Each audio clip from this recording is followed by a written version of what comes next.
노도부대 보병 제2사단 이야기 34. 가평전투와 제32연대장의 전사. 1950년 12월 31일 38도선을 앞에 두고 숨고르기를 하던 중공군의 3차 대공세가 시작되었습니다. 신정공세라고도 불리는 이 인해전술 대규모 공격은 전 전선에 걸쳐 아군의 방어진지들을 격파하며 밀물처럼 밀려 내려왔습니다. 이 같은 상황은 제2사단이 방어하고 있는 중부전선도 마찬가지였습니다. 포천 철원 축선을 방어하는 좌전방의 제17연대와 의정부 가평 축선을 방어하는 우전방 제32연대의 전면으로 적이 밀려들었고, 점차 인접부대 간의 지경선 사이로 적들이 침투하여 퇴로가 차단되어 포위될 위기에 빠지게 되었습니다. 이때 제32연대 권동찬 연대장이 가평지역 제3대대에서 지휘를 하고 있었는데, 이 지역이 중심 침투한 중공군에 포위되어 큰 위기에 빠졌습니다.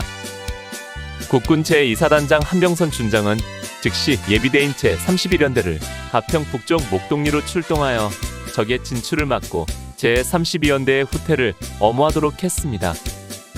그러나 이후에 연대와 사단, 군단과의 지휘통신이 마비되었고, 통신두절로 상황 파악이 불가능하여 지휘통제를 할 수 없는 상태가 되고 말았습니다. 제32연대 초대연 대장 권동찬 중령은 가평지역 제3대대에서 지휘를 하던 중 적에게 완전히 포위되고 말았습니다.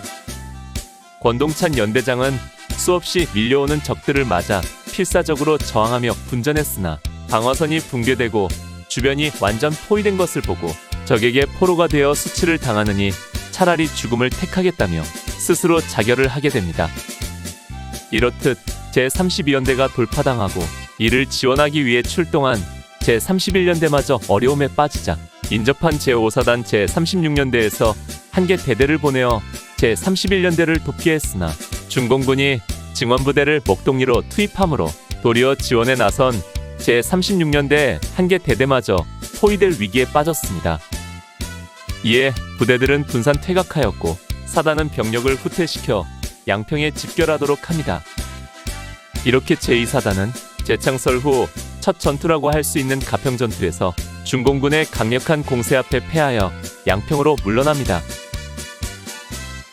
그리고 1951년 1월 3일 제2사단은 한국군 제3군단에서 미 육군 제10군단으로 배속이 변경됩니다. 그런 다음 미 제10군단은 1951년 1월 11일 제2사단을 충주와 단양 일대에, 제8사단을 충주 동쪽 환강에, 제5사단을 경북 영주에 각각 진출시켜 부대 정비를 하면서 미 제7사단과 미 제187 공수연대와 연결하여 원주, 제천, 단양, 영주, 안동, 의성을 연하는 중앙선의 중심방어 라인을 강화합니다.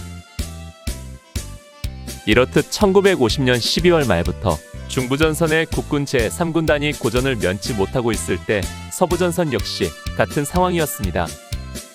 문산 방면의 국군 제1사단과 동두천의 제6사단 전방으로 적의 주력 대부대가 밀려들었고, 1월 1일에는 적들이 우회 기동하여 아군 부대들이 포위될 위기에 빠졌습니다.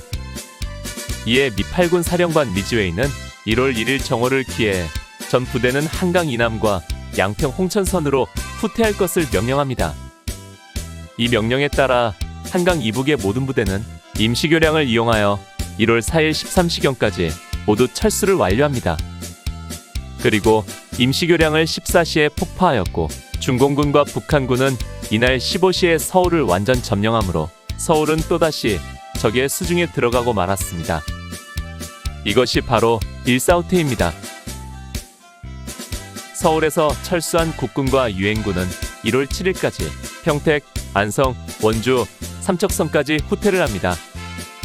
이렇듯 기본 철수 계획에 있었던 2차 저지선인 수원, 양평, 홍천, 주문진 라인을 포기하고 멀찍이 물러난 것은 전열을 정비하고 반격을 준비하기 위함도 있었지만, 그보다는 아군이 가지고 있는 중공군에 대한 두려움으로 인한 사기좌도 이유였습니다.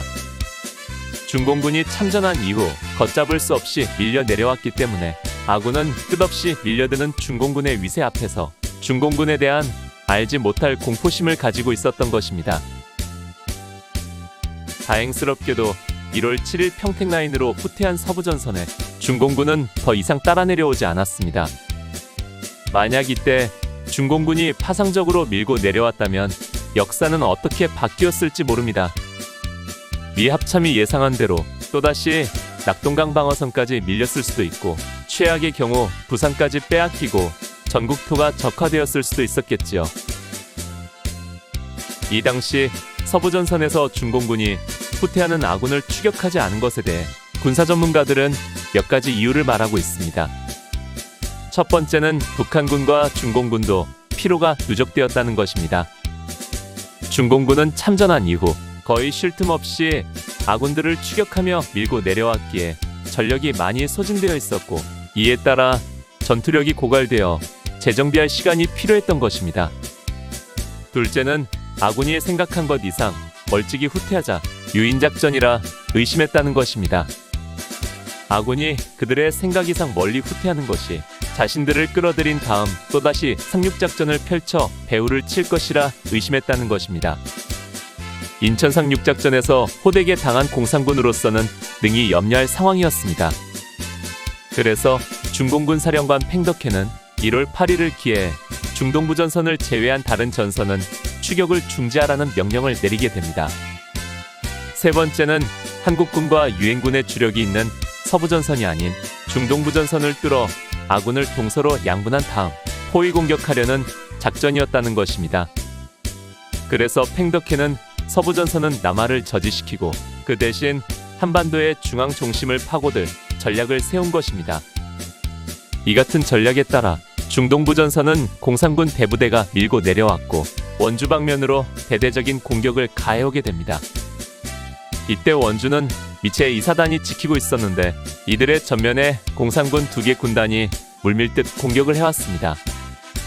그러나 미 제2사단은 물러나지 않고 이들과 싸워 마침내 1월 12일 공산군을 격퇴하고 원주를 탈환하게 됩니다. 이렇듯 중공군의 3차 공세는 서울을 확보하고 유엔군을 평택 이남으로 밀어내는 것으로 마무리하고 숨고르기에 들어갑니다. 제2사단은 재창설 후 첫 전투인 철원 가평전투에서 패배하고 제32연대장 권동찬 중령이 전사한 가운데 후퇴하였고 미 제10군단에 배속되어 충주와 단양 일대로 퇴각하여 부대 정비를 하면서 태백산 일대 빨치산토벌전에 투입됩니다. 오늘 추억여행에 함께 해주셔서 감사합니다. 다음 이야기를 기대해 주시고 구독과 좋아요 부탁드립니다. 항택